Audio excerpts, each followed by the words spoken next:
হায় রে বাঙালি জাতি, দেশ তো স্বাধীন করলি, কিন্তু স্বাধীন করার পেছনে যাদের সবচেয়ে বড় অবদান, যাদেরকে দেওয়া কসম, সেইগুলোই ভুলে গেলি।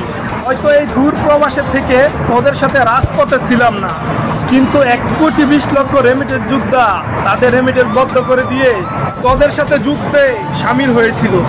আজকে তোরা সরকার গঠন করলি, তোদের দাবিগুলি ঠিকই তোরা তুলে ধরলি, কিন্তু তোরা প্রবাসীদেরকে নিয়ে একটা শব্দ করলি না। তোরা আবারও প্রমাণ করে দিলি প্রবাসীরা শুধু সবার প্রয়োজন হয়, কখনোই কারো প্রয়োজন হতে পারে না। আসলে কুলাঙ্গার জাতি, তোরা এটা আবারও প্রমাণ করে দিলি। আমরা প্রবাসীরা কি আসলে আদৌ কোনো কিছু পাবো? আমাদের 4 দফা দাবি কি আসলেই মেনে নিবে? আমাদের দাবিগুলো তো এত বড় ছিল না, ছিল না কোনো টাকার লোভ, ছিল না কোনো রাজনীতি পাওয়ারের লোভ।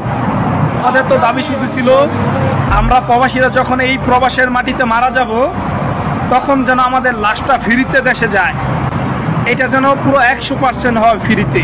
তো এটা 1 নাম্বার দাবি। 2 নাম্বার দাবিতে ছিল আমাদেরকে বাংলাদেশ এয়ারপোর্টে ভিআইপি ভাবে সম্মান দিতে হবে।